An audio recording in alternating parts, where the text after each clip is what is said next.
it's not quite time yet. We have about 10 or 15 seconds, but I do have homework 5 here for you to pick up. I'll point out that it says right at the top, note this homework is worth 15 points, 10 points for all the problems except the last problem, and 5 points for the last problem. Please turn in the last problem separately. Go ahead and wait until the end, please, since I'm about to go ahead and get started, and it won't help to have it during today's lecture, otherwise I will let you. Well, good afternoon. Welcome to another in a series of Chem 400 lectures.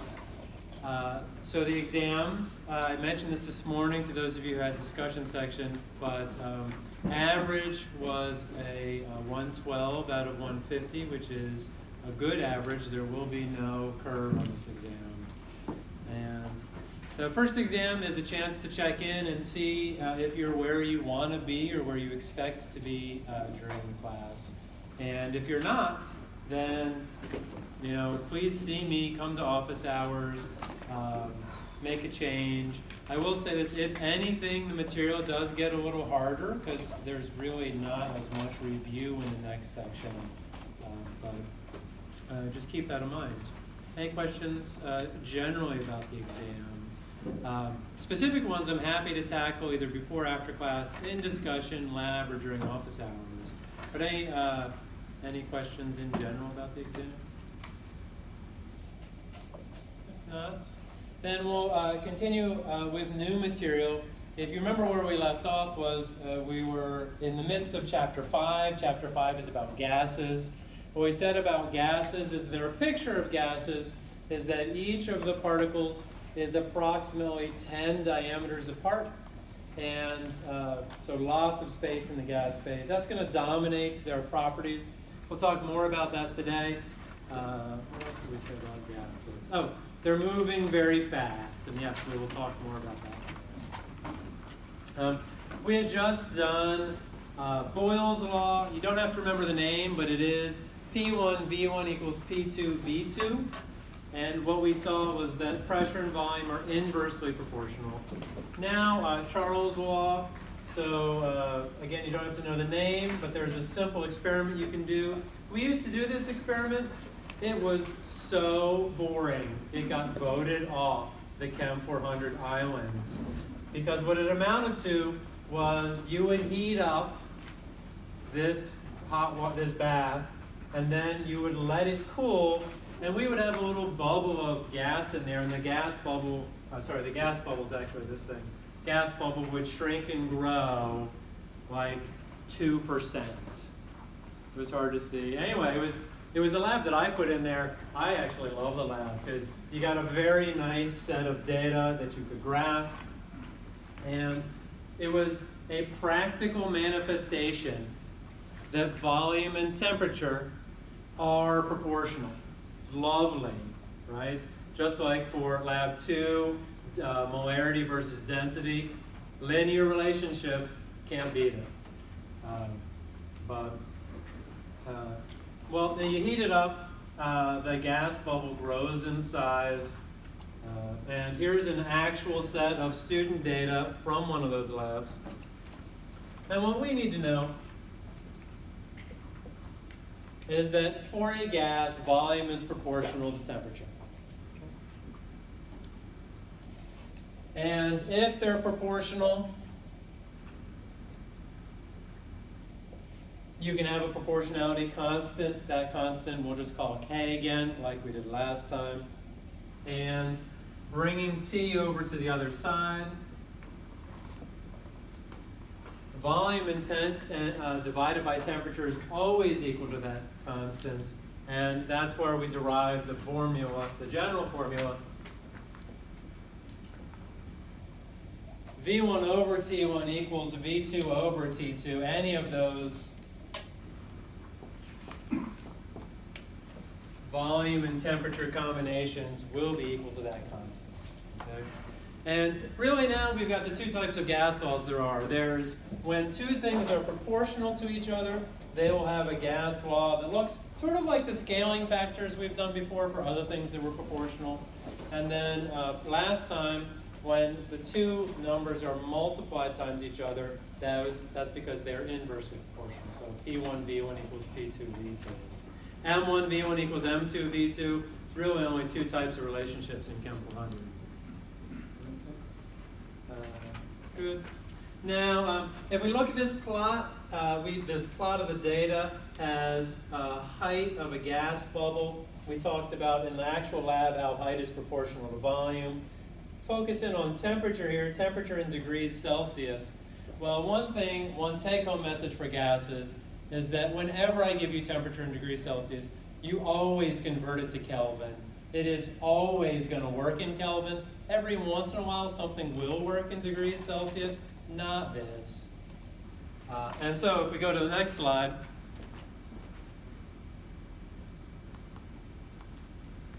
and we replot, no, it's the same data. It's got the same equation, the same r squared, but we've changed our axis here.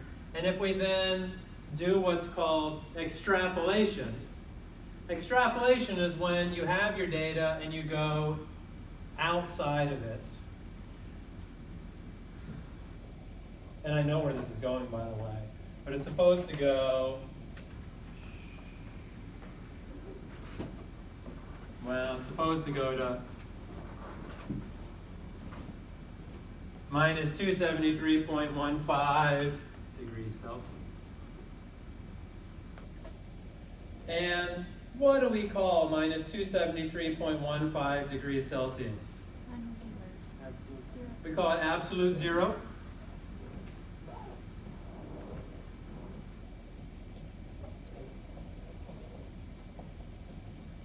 Also called 0 Kelvin, the lowest temperature possible, unobtainable, in fact. Do we know anything else about 0 Kelvin? Certainly I didn't tell you anything else, but a couple things that are important to know. At 0 Kelvin, all molecular motion stops. There is 0 molecular motion.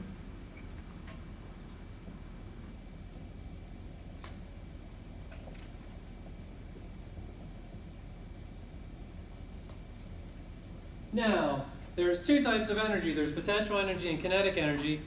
Which one is energy of motion?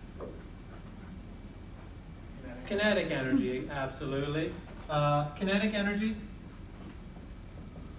equals 0 at 0 Kelvin. That's an at symbol. Sort of looks like okay, but it's really 0 Kelvin right there. One other thing we can say about this, if we look at the, this is the height of the gas bubble, it's proportional to volume. Another thing we can say is that at 0 Kelvin, that is the temperature at which a gas has 0 volume. So at 0 Kelvin,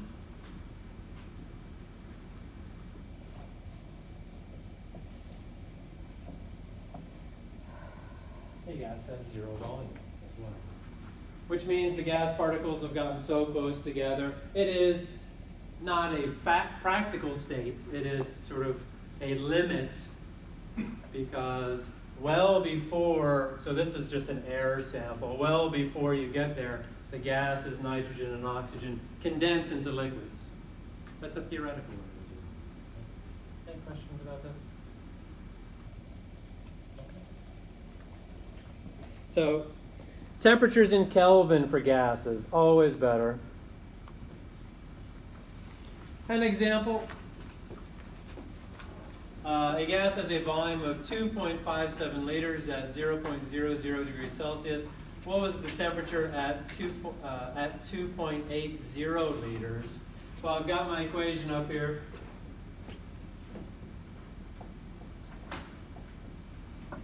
V1 over T1 equals V2 over T2. Plug everything in.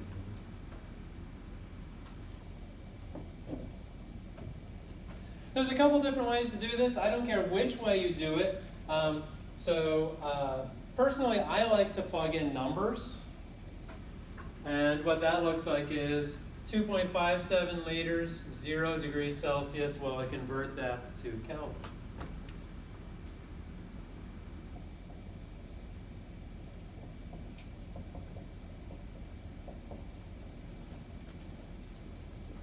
I have my V2 2.80,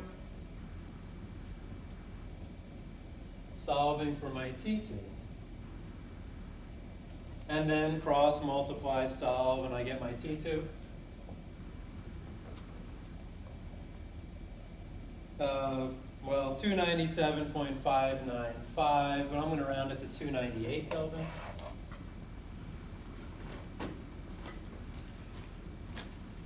Recheck the question. The question doesn't say anything about what kind of units for temperature, so I'm just going to leave it in Kelvin.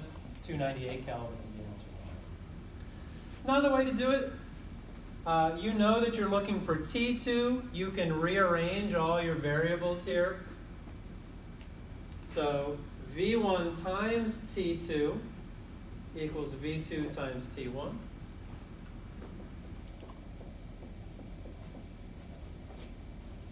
Rearrange to solve.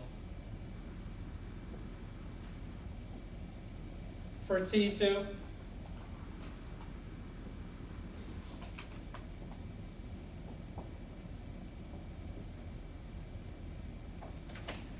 and then plug in values. I don't know, for me, I like plugging the numbers in straight away.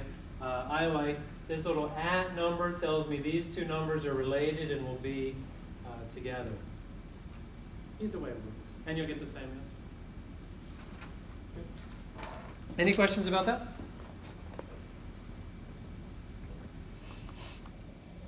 Next problem is a companion problem, and then we'll hit the combined gas law. Remember, the companion problem is good to work. For extra practice, make sure you understand what's going on. Pretty straightforward and usually paired, meaning it'll be just like the one we just worked. We've done two gas laws. We've done P1 V1 equals P2 V2, V1 over T1 equals V2 over T2. I'm going to skip right to the combined gas law. And I'm just going to present it, but you can see as I write out actually the entire thing that if you cover up the T's, you get P1 V1 equals P2 V2. If you cover up the P's, you get the Charles law that we were just talking about. And there's a third one we haven't done, which says P1 over T1 equals P2 over T2. You'll get probably on exam 2, that is your next exam now, if the temperature of a gas sample doubles while the volume remains constant, what happens to its pressure? That's going to use the combined gas law. I'm going to write it out here again.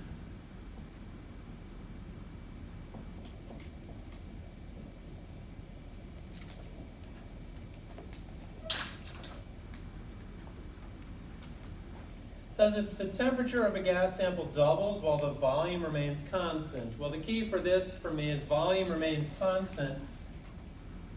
So if it's constant, you can cross it out. You can get rid of it. Everybody okay with that? Any questions about that? It's like saying V1 equals V2 and you're eliminating the same number. Now it says if the temperature of a gas sample doubles, so in going from T1 to T2, temperature doubled. My question for you, what happens to pressure? Well, let's say P1 over T1, so I think I heard doubles and I think I heard halves. Let's try it again. What happens? Double. It does actually double, okay? And there's a couple different ways to look at this, and these kinds of questions, there's usually one on your second exam at least. So, and for me, when I have trouble with this kind of problem, I'll plug in numbers, okay? I'll plug in P1 equals 1. As much as I love units, you don't need units to plug these in this time. So T1 equals 1. And then, if temperature doubles, what's temperature 2? It's just 2, right? Or it could be 10 and 20, but whatever it is. Now you have numbers in here, and now you can actually plug them in. I have my 1 over 1. Let's see if I can make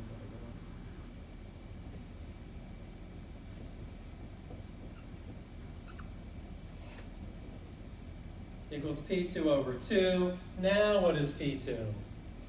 It's 2. Now does it double or half? It doubles.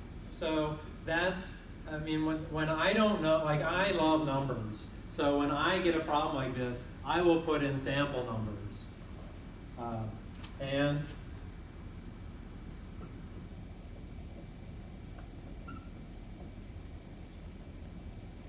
make sure I get the right answer. Any questions about that? Next, if the volume of a gas sample doubles while the temperature remains constant, what happens to its pressure?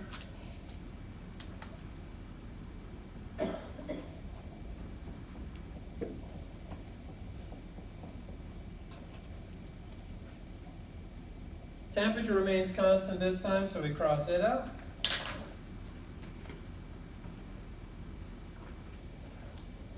It helps too if you think about the fact we talked about pressure and volume being inversely proportional. Inversely proportional means as one goes up, the other goes down. What happens to the pressure when the volume doubles? I'll ask you. It gets cut in half. So pressure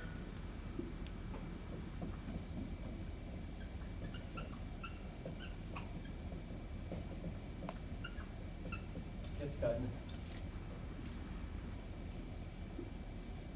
And again, you can plug in numbers to show that.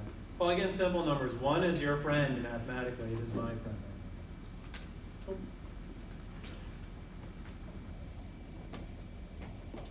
One thing I want to point out about these problems too, and this comes up as we go, do these problems mention moles?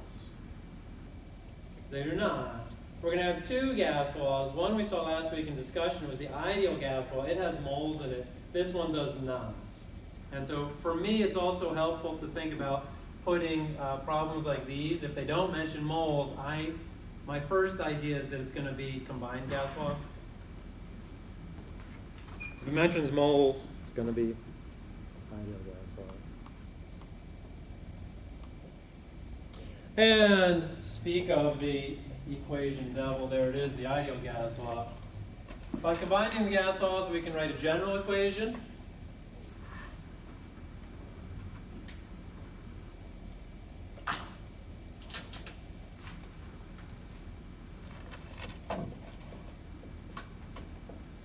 PV equals nRT,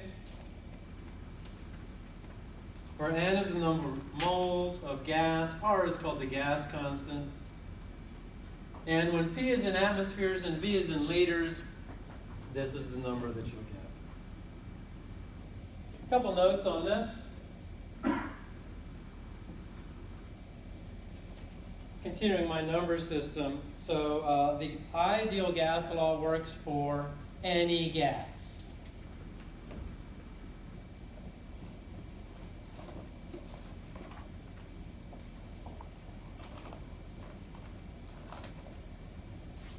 At room temperature and pressure.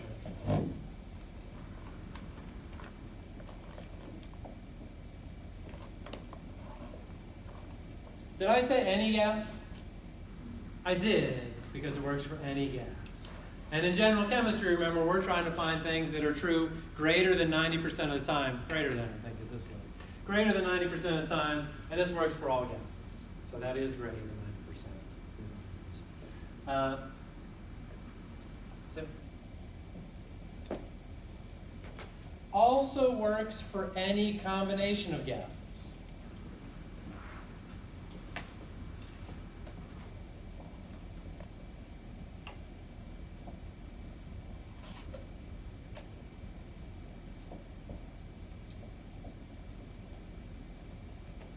The moles, the N that you solve for, could be air. Air, it turns out, is a mixture of nitrogen, oxygen, and other things. It also works for pure nitrogen. And as such, we'll have 2 different forms of it.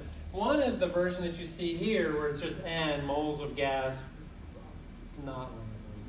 The other one we're going to see soon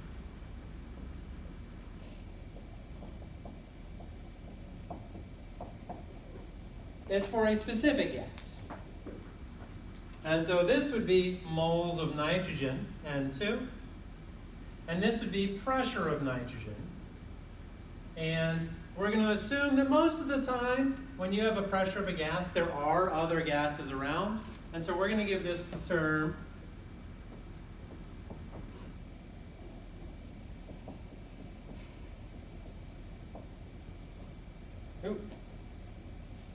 partial pressure of nitrogen.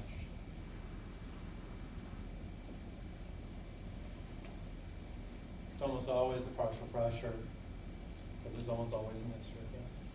Anyway, the point here being the ideal gas law works for mixtures of gases, and we just refer to it as N, whatever N is the moles of whatever gases we have mixed.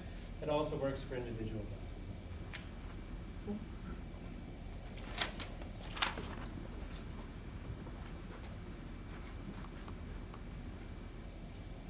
For example, I don't know about you, but when I pump up my basketball, I use air. Air is a mixture of gases. Anybody have a basketball? What do you pump it up with? Air. What about car tires? Pump your car tires up with air too? Or nitrogen. Some people do nitrogen. Well, good news. The ideal gas law works regardless. It is true that for tire pressures, you're not at room temperature and pressure. You're at room temperature usually, but it's a little higher than room pressure. What's a good tire pressure for a car? 40. 40? What about bike tire? Yeah. Gets up there. Yeah. 40, 100? 120, yeah. 50, 60 at least, but usually a little bit higher. Yeah, so and actually those pressures are close enough to atmospheric pressure that the ideal gas law works very well, if not perfectly. How many moles of gas are in a basketball with total pressure 24.3 psi, volume of 3.24 liters at 25 degrees Celsius?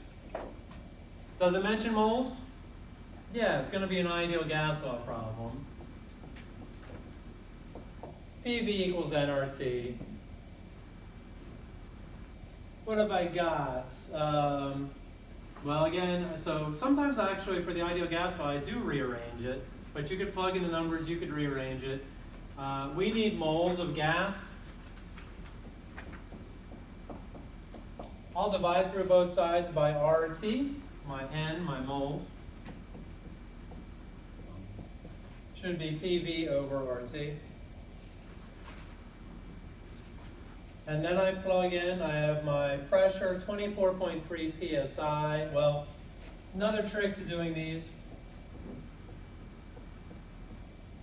is to start by writing out your ideal gas constant with its units, liter atmospheres.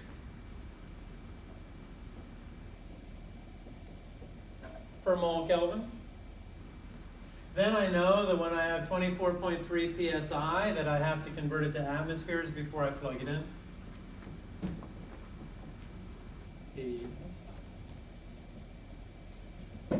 From one of the previous slides, also available on your conversion equation sheet is the conversion factor that 1 atmosphere is 14.7 psi.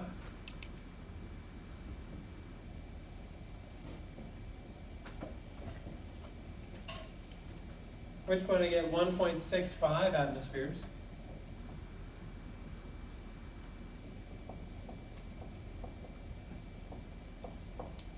My volume is in liters. That is, I think, about the volume of a basketball. I remember making up this problem and thinking, yeah, that's a good estimate. Don't forget your temperature. So what we said is that for temperatures, for all numbers in lecture, discussions, homeworks, give me 3 sig figs. So when you take 25 into Kelvin, it's going to be 298. The 0.15, you can use it, you can not. Either way is fine.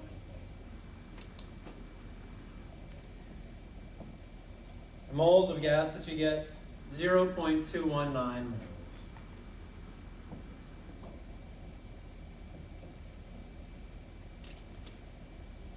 Whether you use pure nitrogen, pure oxygen, or regular air for any condition.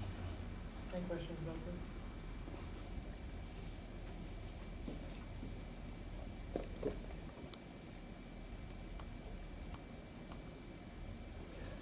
Standard conditions, a couple words about this. Because the volume of a gas varies with pressure and temperature, chemists have agreed on a set of conditions to report our measurements. We call these standard conditions. Standard STP, standard temperature and pressure. P equals 1 bar. T, well, that's just 0. 0 degrees Celsius.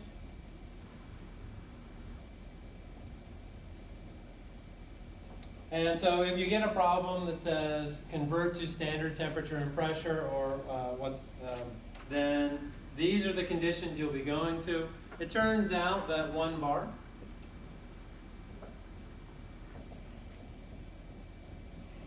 is very close to 1 atmosphere, and we oftentimes ignore the difference.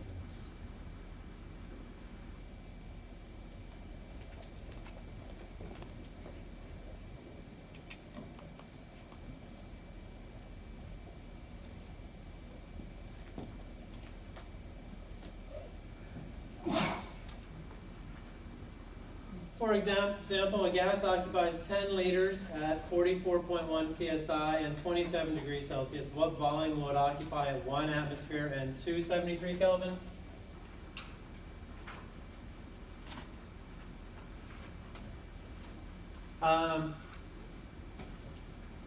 Does this say moles? No. P1, V1. Over T1 equals P2, V2 over T2.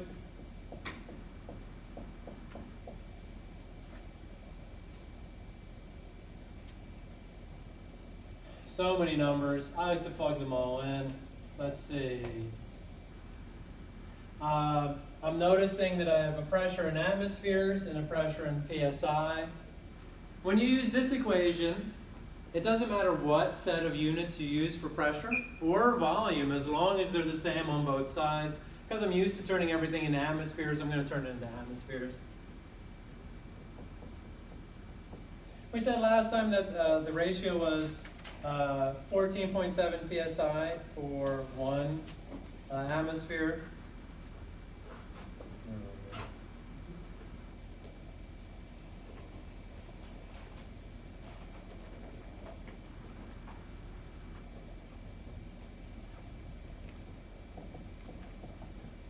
So doing the conversion, we get 3 atmospheres right there for my 44. Next thing I'm going to do,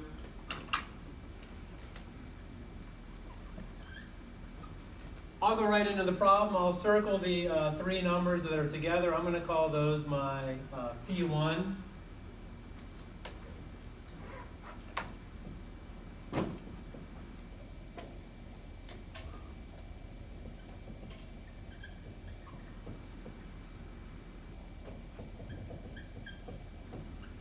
Plug them in, P1, V1 over T1.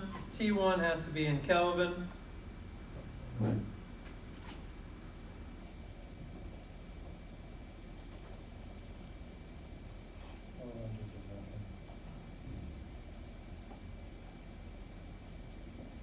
If I add 27 to 273, what do I get? 300. 233.15. Or 273.15. Like I said, you don't need the 0.15, and you don't actually have it here because there's no decimal places right there. But when I look down at my notes say that this temperature should be 293, so I am going to be getting out my calculator in a minute to work this, because my notes are wrong. Anyway, P2, T2, looking for V2, good.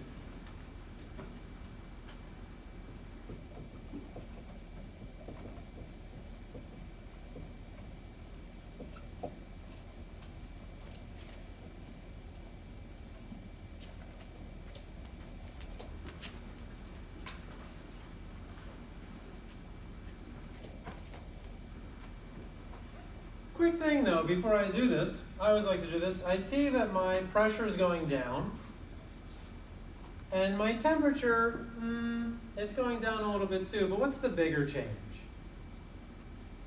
This is changing by a factor, it's decreasing 3 times, right?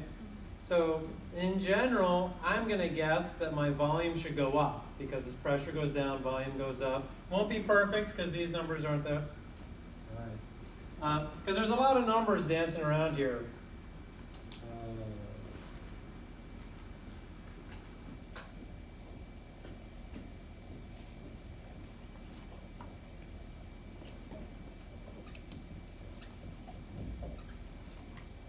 I get 27.3 liters. That's, yeah, good. Okay.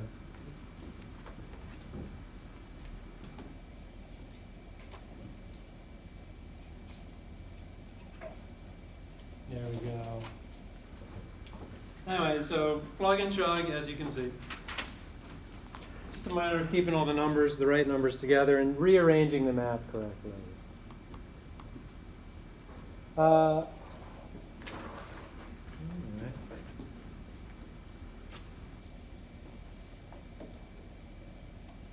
Does this problem mention moles? Not explicitly, but does it mention grams? Yeah, that's just as good as mentioning moles, because like we've been saying since the beginning, whenever you get grams, the first thing you're thinking is turn them into moles. We do have a molar mass there, so I guess you could kind of say that's like mentioning moles. Good. So this one's going to be an ideal gas law problem, and what I want you to take from this, and what you'll see on the homework for chapter 5, is you should be able to look at a problem and hopefully know which gas law to start with. Write it down. If it doesn't work, switch to the other one. Give that one a shot. All right, let's see. Calculate the volume occupied by 637 grams of sulfur dioxide at a specific pressure and temperature. I'm going to go ahead and rearrange this and solve for my volume.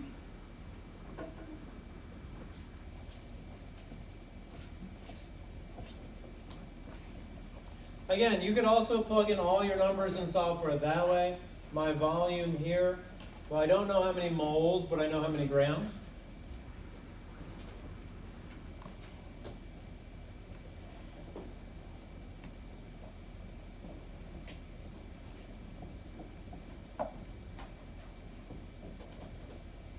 Convert my grams into moles.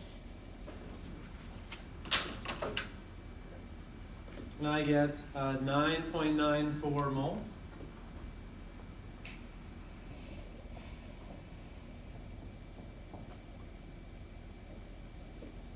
I've got my pressure here, 6.08 times 10 to the 4th millimeters of mercury.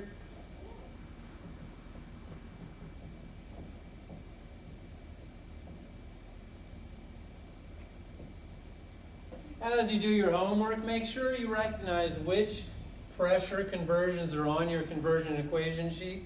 I don't remember if this is. It is 760 millimeters of mercury equals 1 atmosphere.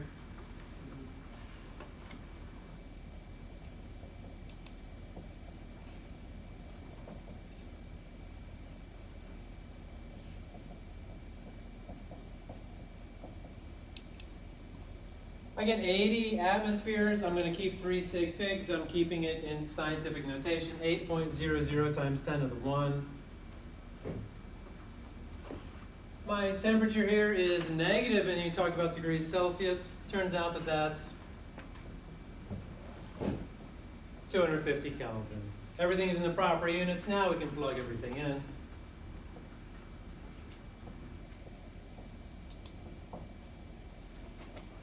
The ideal gas law, you can write moles of sulfur dioxide or not.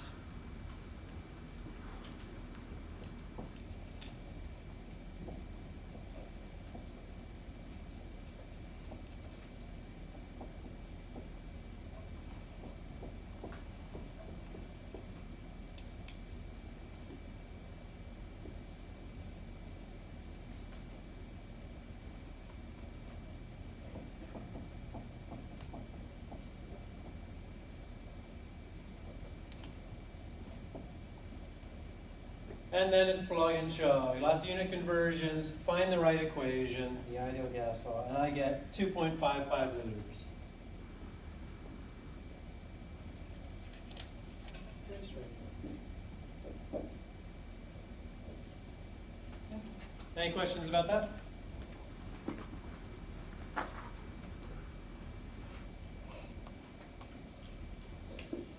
All right, well, we said the ideal gas law works for mixtures of gases. It works for individual gases. Now we're going to talk more explicitly about mixtures of gases, since there are so many of interest. Starting with air.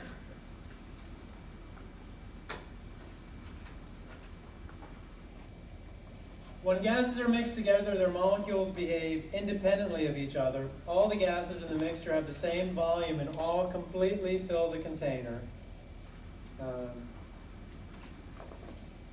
So the note I'm going to write right here is that each gas has the total volume of the container.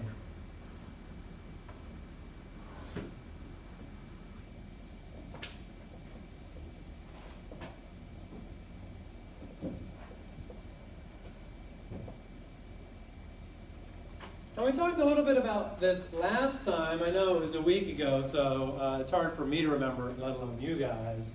But we were talking about how there's, in a mixture of air in this room, let's say it's 80% nitrogen, 20% oxygen.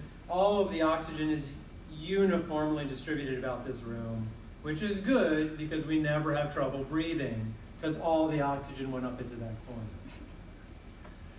Practically speaking, when you use the ideal gas law, all the gases have the same volume. That's what I'm saying. All right, all gases in the mixture are at the same temperature. Also true. Now let's talk a little bit more about temperature in gases. So all gases have the same temperature. For gases,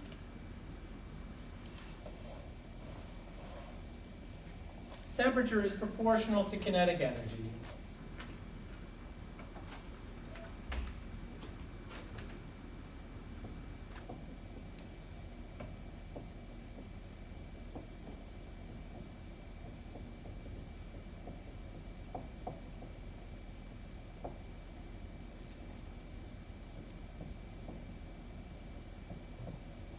We can write that as a a semi-mathematical statement. Kinetic energy is proportional to temperature.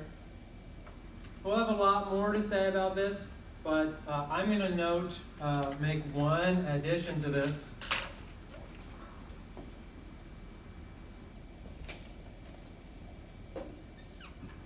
I'm going to add a bar right there. And bar stands for average, so because temperature for gases is proportional to the average.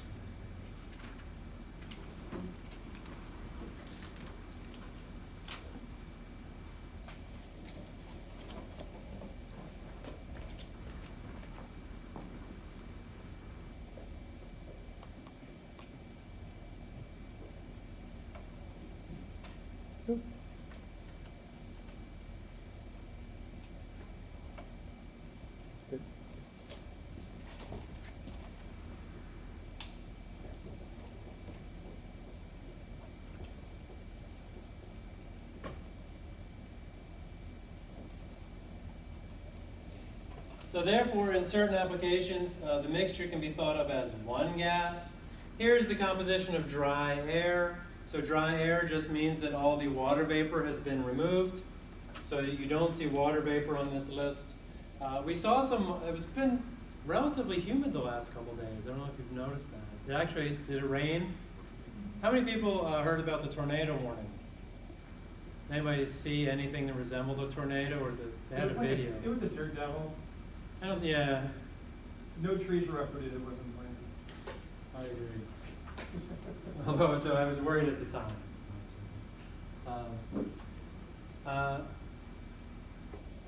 Now, before we move on, I want to say a couple things about this. One of the gas laws that we did not cover is related to the ideal gas law. And it is the fact that at constant pressure and temperature.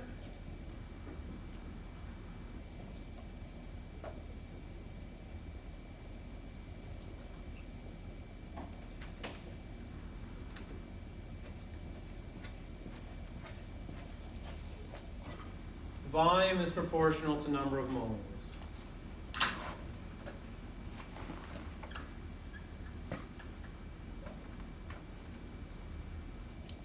Volume is proportional to number of moles. All the other numbers just become a proportionality constant. Therefore, when I talk about the percent by volume,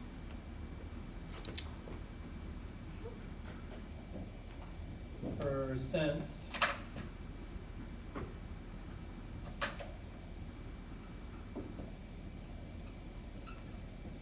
I can also talk about the percent moles.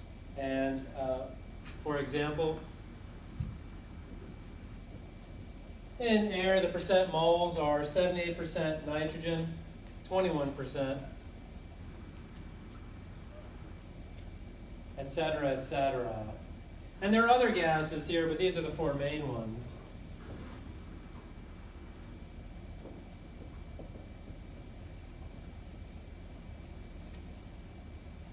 Interestingly enough, side note, when I started teaching, this number was 0.03, but good news, we're putting enough carbon dioxide into the atmosphere that the number's going higher.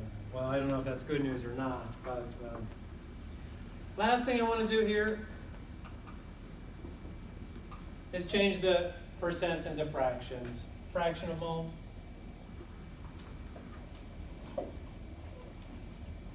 The percents are all out of 100%. The fractions are all out of what number? Just one. Just one. Yeah. So,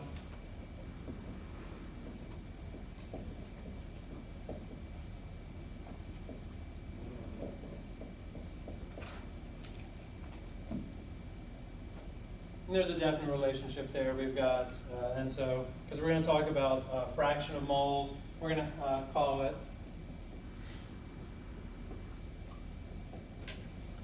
mole fraction, so that's the term.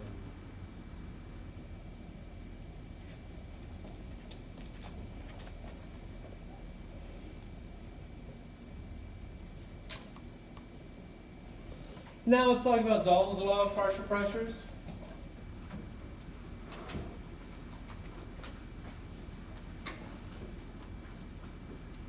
The pressure of a single gas in a volume of gas in a mixture of gases is called its partial pressure. The sum of the partial pressures of all the gases in the mixture equals the total pressure.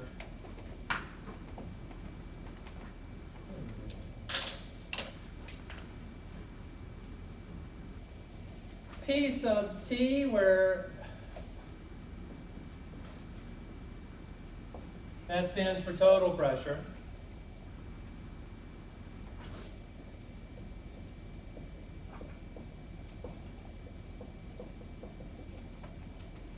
Equals the partial pressure of gas A plus the partial pressure of gas B plus the partial pressure of gas C, where they're called partial pressures because they are part of the total pressure.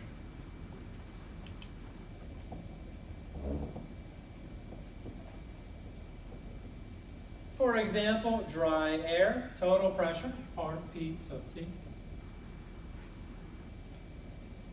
Typically, the total pressure is the atmospheric pressure. Typically.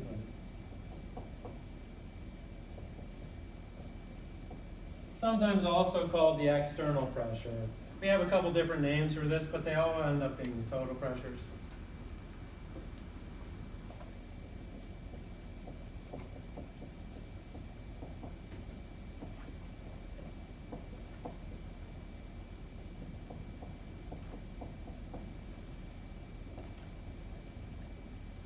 So the total pressure, which is typically atmospheric and sometimes called the external pressure, will just be the sum of all the partial pressures from gases.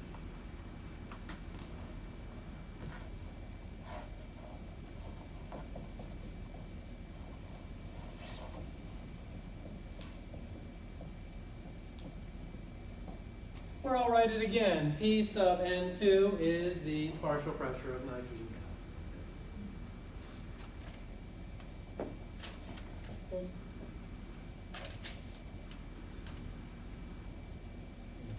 I'll talk more about that later.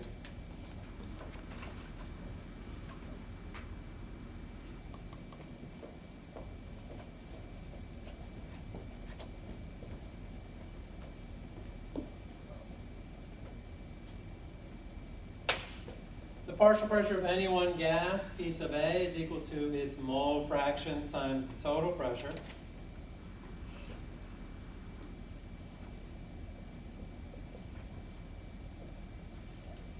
This is the uppercase Greek letter, actually uppercase or lowercase, I'm not sure, Greek letter chi. It's like an X with a hat on it.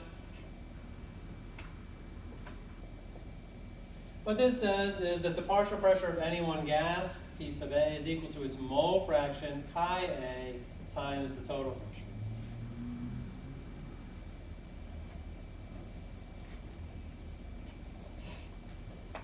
Simple example.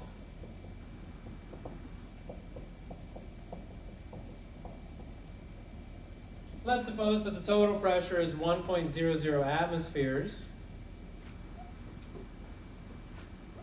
From the previous slide, the mole fraction of nitrogen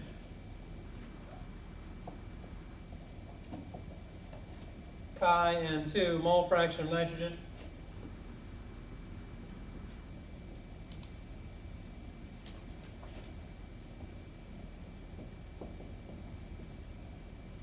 is 0.78. You know me, I'm a big fan of units. Mole fractions are just fractions, they have no units.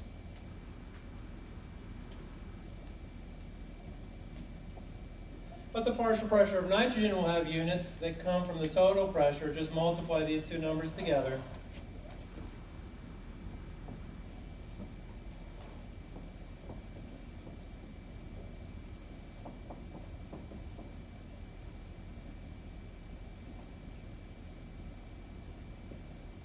And you have that the partial pressure of nitrogen is 0.78 atmospheres. And now I work through this with simple numbers. On your homework for chapter 5, there's a question that involves dry air as well and has you calculate a few things. Any questions about that?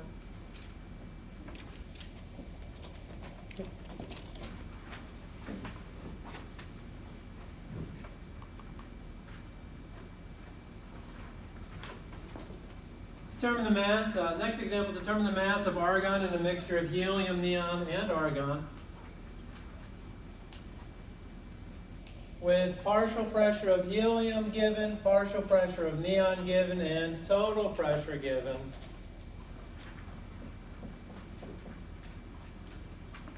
I think we have a couple more kinds of calculations left.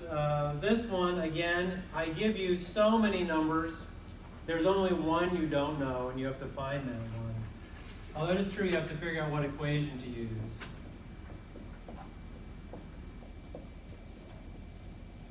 This one's the Dalton's law of partial pressures, where I give you the total pressure and two of the partial pressures, ask you to find the last one.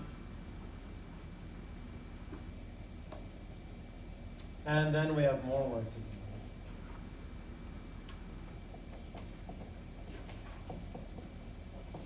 I'm going to do everything in millimeters of mercury here, since everything's given in that. I have 662 millimeters of mercury as my total pressure. Plugging in.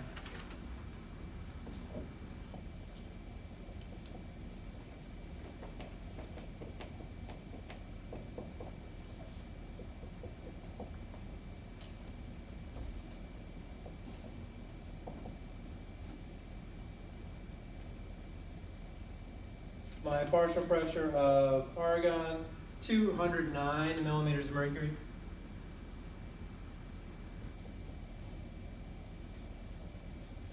I'm not done yet. It says determine the mass of argon. I have my partial pressure. I also have volume and temperature. Since I'm asked mass, that's going to be an ideal gas law.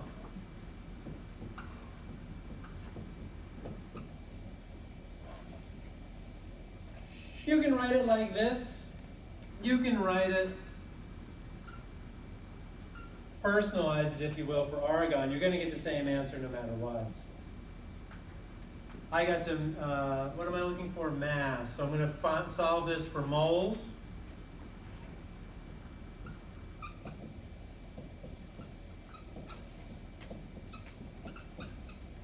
Do all my unit conversions. I have to convert this into atmospheres.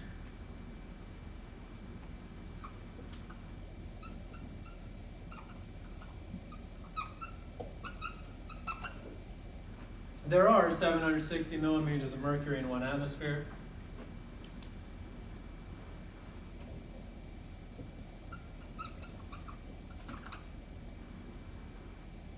I have my temperature in Kelvin, I have my volume in liters.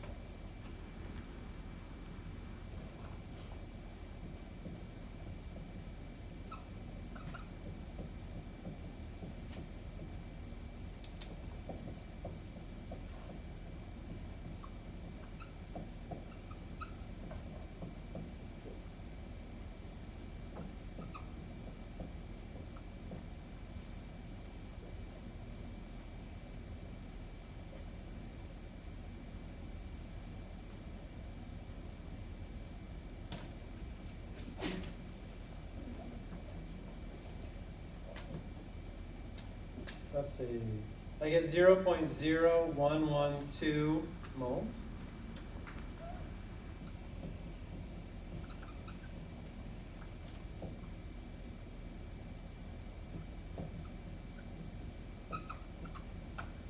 And then taking moles and the molar mass of argon, I get 0.449 grams.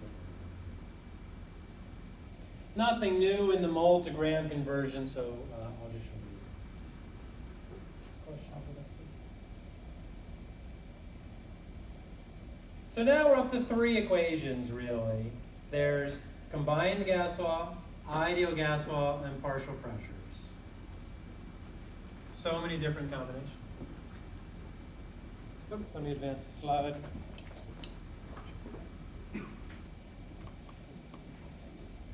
So this one's going to be a companion problem, so many companion problems. And now we'll talk about collecting a gas. Remember, the companion problems are on the Chem 400 website. If you have any questions, if you work them, let me know. Now this is the single most important example of the application of Dalton's law of partial pressures. It is collecting a gas over water. And in fact, this is perfect timing because this is today's lab. This is this week's lab. We won't be using zinc. Does anybody know what metal we will be using? We will be using magnesium. We will be using a slightly different, well, a completely different configuration to capture the hydrogen gas. And when we capture that hydrogen gas, it will be mixed with water vapor. And that's why we need Dalton's law of partial pressures. So for this particular case, there are 2 gases, hydrogen and water vapor. So our total pressure will be our partial pressure of hydrogen plus our partial pressure of H2O.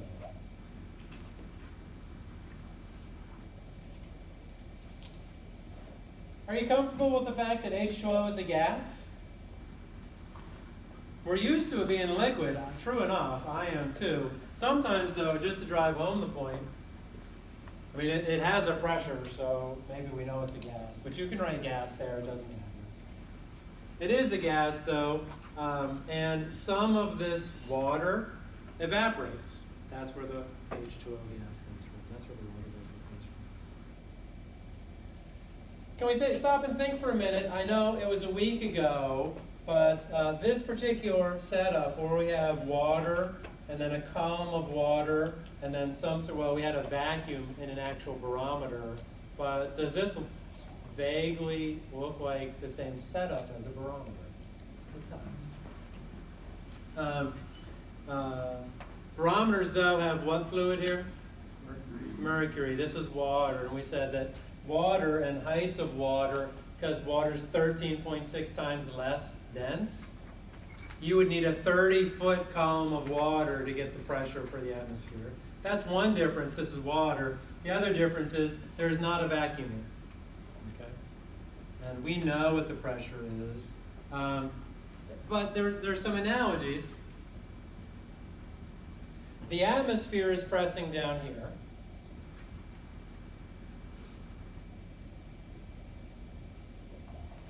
The atmosphere is not pressing down on there. That's what allows the water to go up here. It is these gases that are pressing down here. And so to a first approximation, the pressure inside here is the atmospheric pressure.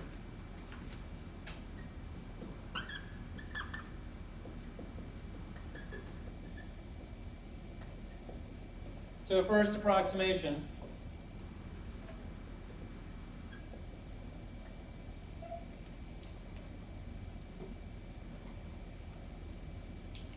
and what we're going to do is, this week in lab, we're going to actually do this experiment. We're going to measure this height. This height is a height of water. We're going to divide it by 13.6 to get an equivalent height of mercury. And we're going to see that in all experiments that we do in this class, it's going to be like 2 millimeters of mercury.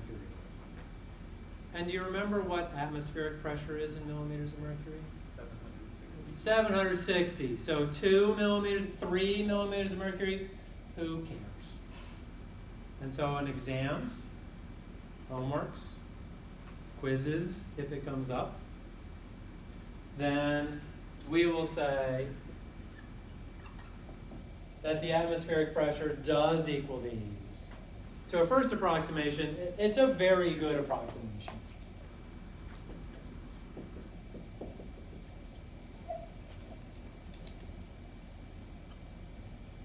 So we will use that. It is not perfect. It is greater than 98% true, which is close enough for me. But then in lab, we'll do it right and we'll prove that it's a tiny, tiny increase. Any questions about that? Because here's what's going to happen. You're going to go do the homework, and every time you see this phrase, collecting a gas over water, you're going to have to do this. You're going to have to do this Dalton's law of partial pressures thing. So key in on that. Good.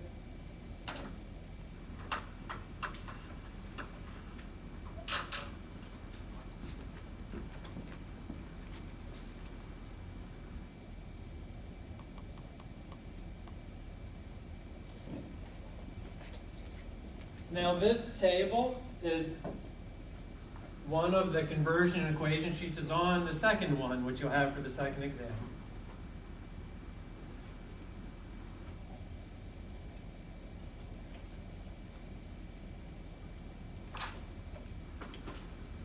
And it tells you the vapor pressure of water versus temperature. And how we're going to use this is that on the next slide, when we do a problem where a gas is collected over water, you'll be given a temperature, you'll find the temperature, you'll read the vapor pressure, and that's what you will plug in for your partial pressure of H2O. So vapor pressure of water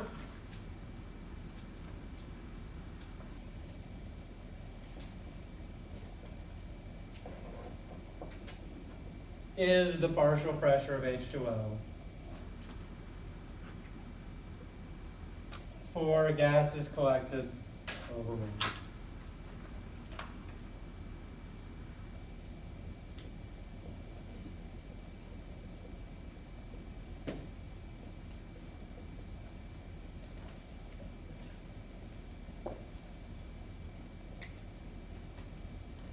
Special case. 100 degrees Celsius, for 100 degrees Celsius. What is that for water? That is the boiling point for water.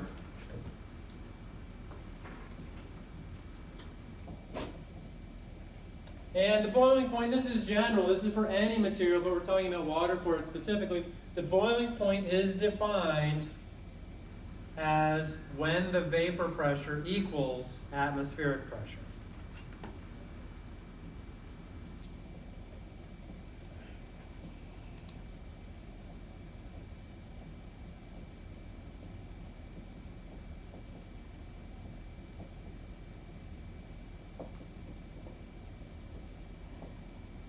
When vapor pressure equals atmospheric pressure. And we have a lot more to say about that, but that's our first hint about what we mean.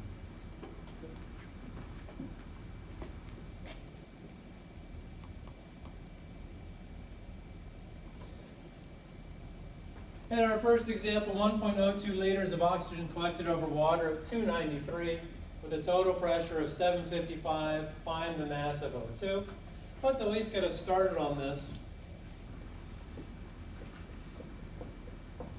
This time we're talking about a partial pressure of oxygen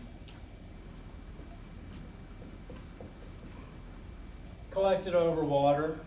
We know that our total, our temperature is 293 Kelvin. 293 Kelvin is 20 degrees Celsius.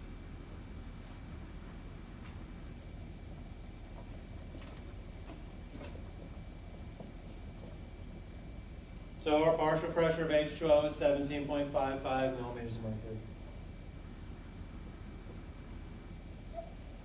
We know our total pressure.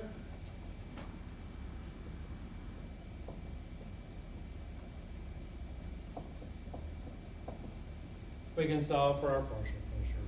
Partial pressure then becomes 737.7 during the subtraction.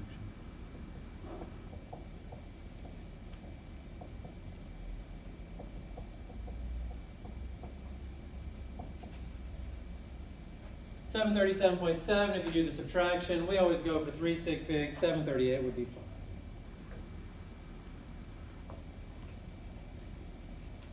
From here to complete the problem, you have the pressure. We're asking for mass. You would then do an ideal gas law.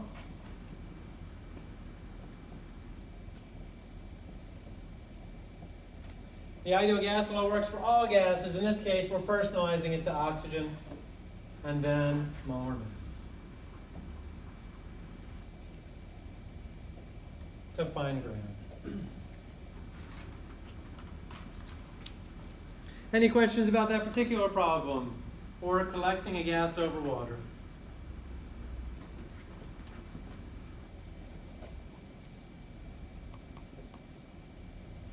Second example is a companion problem. Now let's do gas problems with stoichiometry. And believe it or not, this is pretty much the end of stoichiometry, meaning that after this, there's not much more that we can do.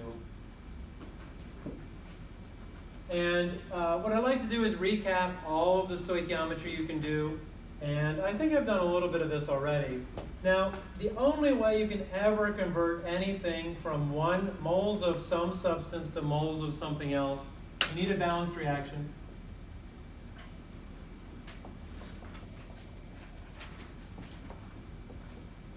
And you use the coefficients. And that's nothing new. We've been doing that for a long time. And so what is new this chapter, if you're given pressure, volume, and temperature of a gas, gas A, and you want to find the moles, use the ideal gas.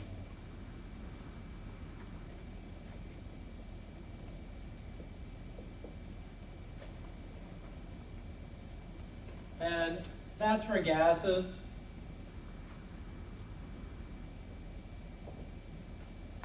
When you do solids, you'll usually be given grams.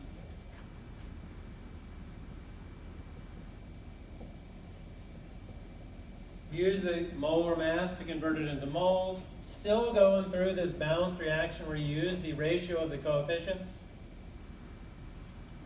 And on the other side.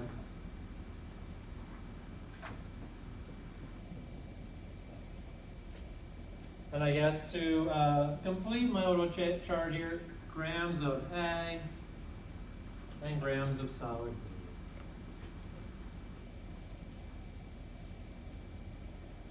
Next phase was aqueous.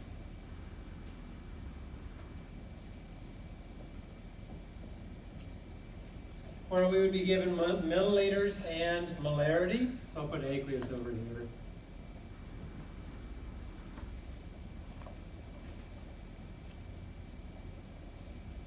And we'd convert the milliliters to liters, use the molarity as moles per liter as a conversion factor.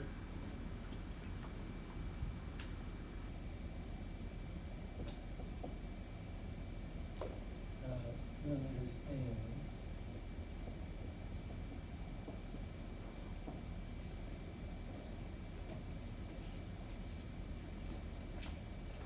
so now we've got gases we can do stoichiometry with, and we're going to do those in the following slides. We have already done solids, we've already done aqueous, that was chapter 4. What's the one other phase that's missing so far? Liquids. And we might as well throw liquids up there as well. For liquids, generally you'll be given a volume, either in milliliters or liters.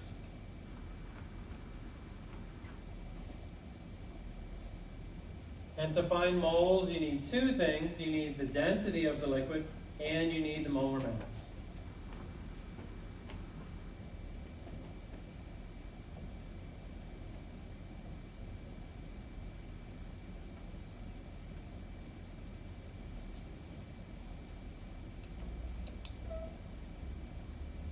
And we can do the same thing on the other side.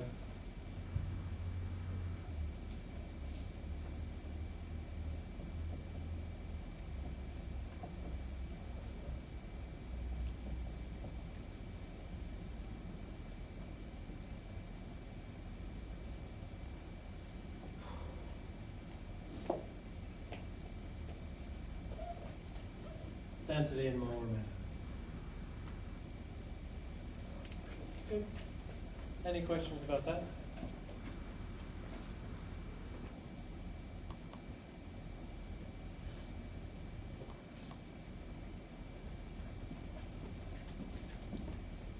Then our first example.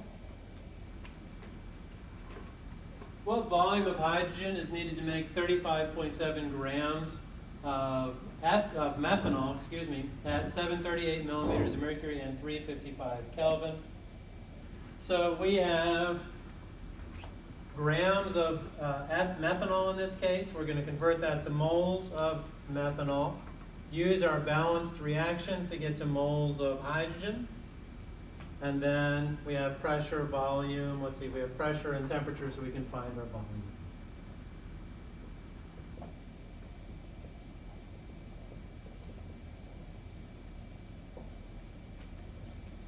I'm going to start with my grams. I'm going to use my molar mass of my methanol.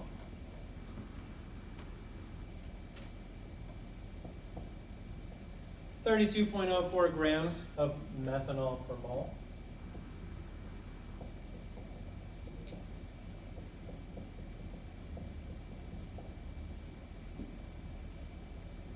Mole to mole conversion, 1 mole methanol, 2 moles hydrogen.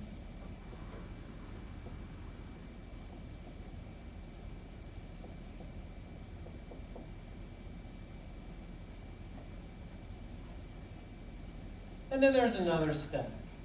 And what I like to do is I like to calculate my moles of hydrogen and do my ideal gas law separately. If you've done ideal gas laws before and you know how to do them, however way you would like, that's fine. I get 2.23 moles of hydrogen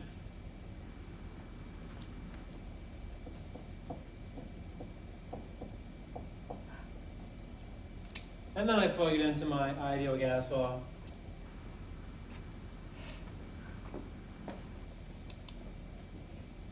For only hydrogen in this case.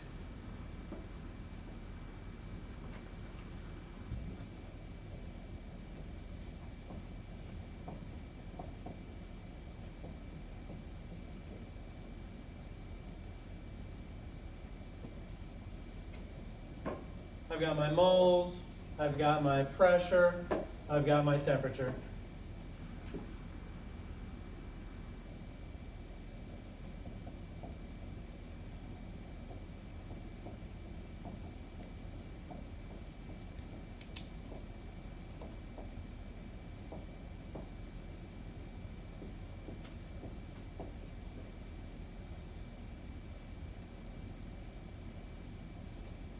Can I plug that straight in?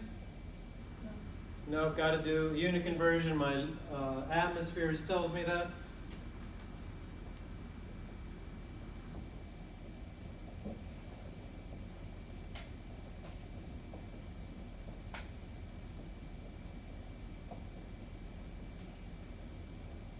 What? What atmosphere?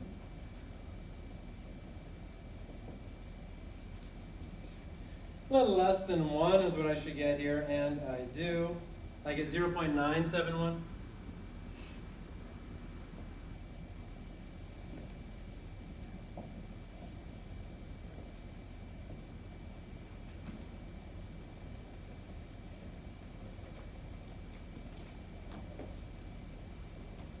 Plug everything in, solve for the volume. I get 66.9 liters. And that's a fine answer. You could also write 66.9 liters. Okay.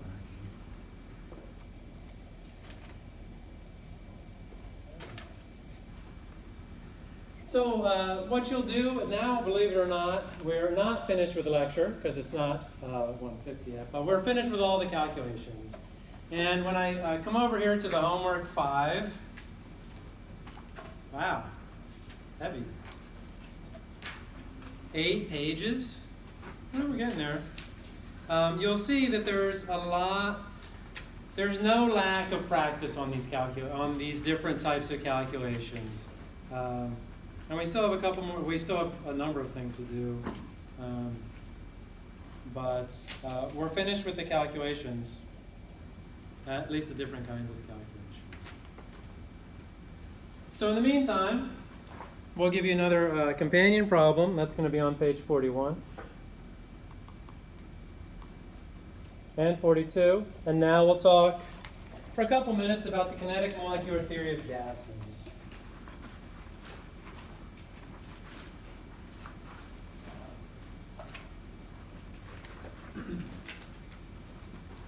And the kinetic molecular theory of gases does explain gas behavior. And that's in a few simple, what we'll call postulates. Gases are composed of particles that are flying around very fast in their containers. And so we're going to talk about each of these parts of the kinetic molecular theory, and then we're going to talk about what it explains. So because gases are composed of particles that are flying around very fast in their containers, this explains the fact that gases fill the entire container.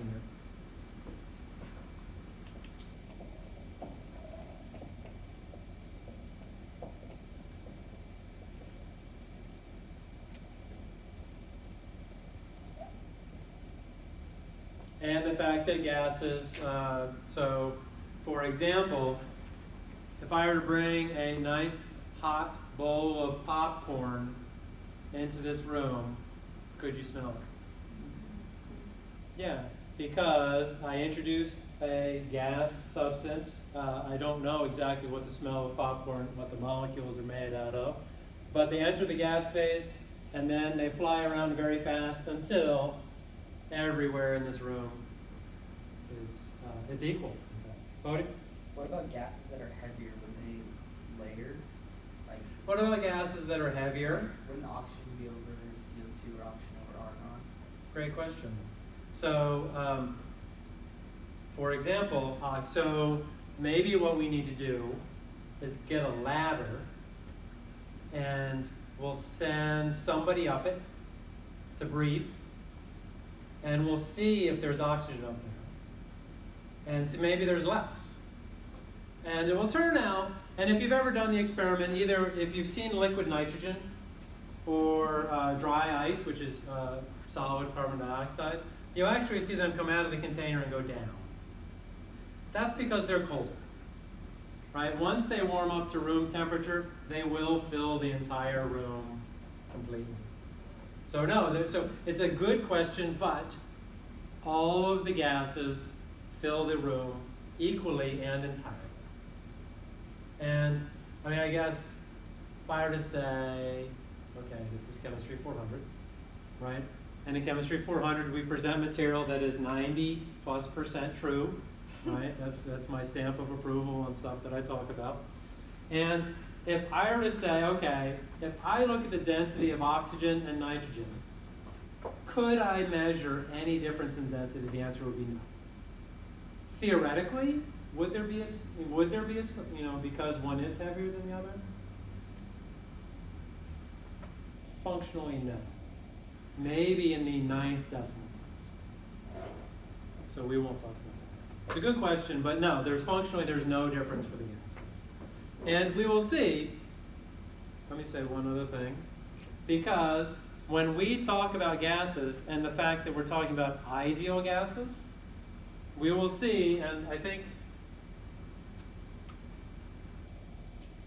on the next slide that I haven't shown yet, we're going to talk about why all gases act the same. It's coming up. Anyway, but it's a great question. Taryn? So does that only apply when it's within a container? Because like there is less oxygen on Mount Everest, but if we had a ladder and it was contained, would that change? Okay, so what happens when you go to high elevation? Less oxygen. There is less oxygen, but there's also less nitrogen, and there's also, like, they're all proportional. Does that make sense? Yeah. Yeah. So,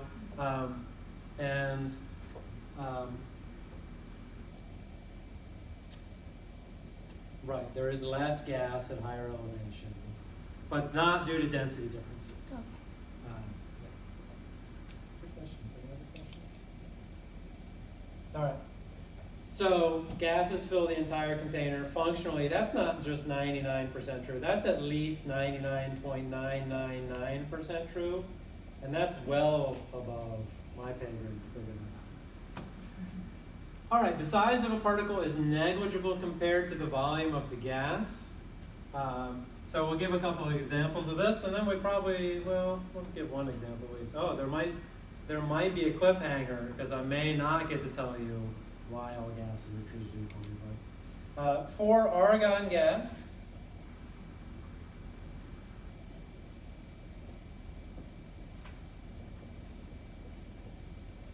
at 1.00 atmospheres and 273 Kelvin,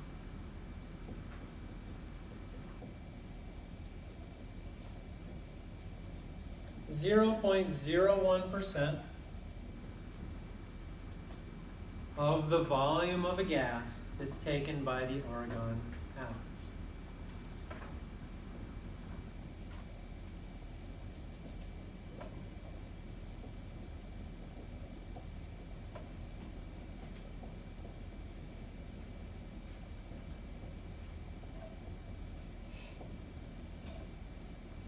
So that's not meant to mean that the argon atoms are only in one place. But if we were to look at the entire volume of this room, and it was filled with argon atoms, then 99.99% is empty space.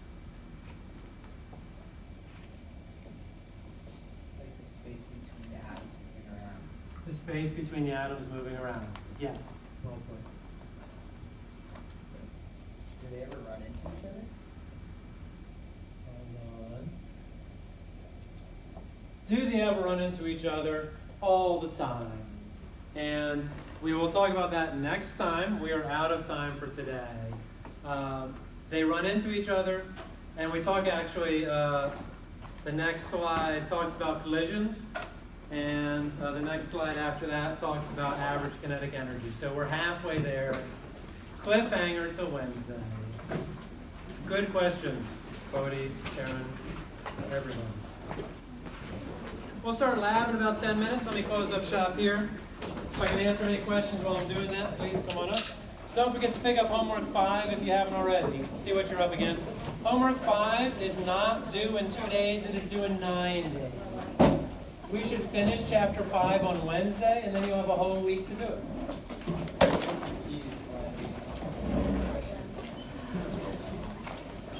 Okay, well, I won't keep you in suspense. It turns out that the gas particles are so far apart that intermolecular forces are insignificant. And intermolecular forces are what would make them.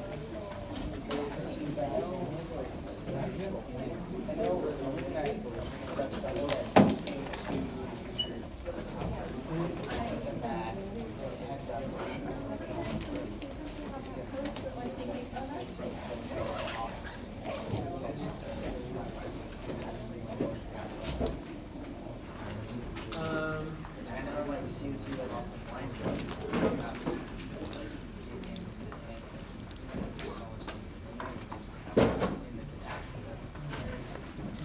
All of those, and we should talk more about it, all of those are transients. It's like when I walk into a room with popcorn, if only I can smell it, and then a minute later, the person in front row can smell it. So yes, you can get concentrations like in that tank. That's the easiest one to think about right now. But let's keep talking about it. There are certain cases where there is a higher concentration, either high or low, but over time, and what we will call the equilibrium.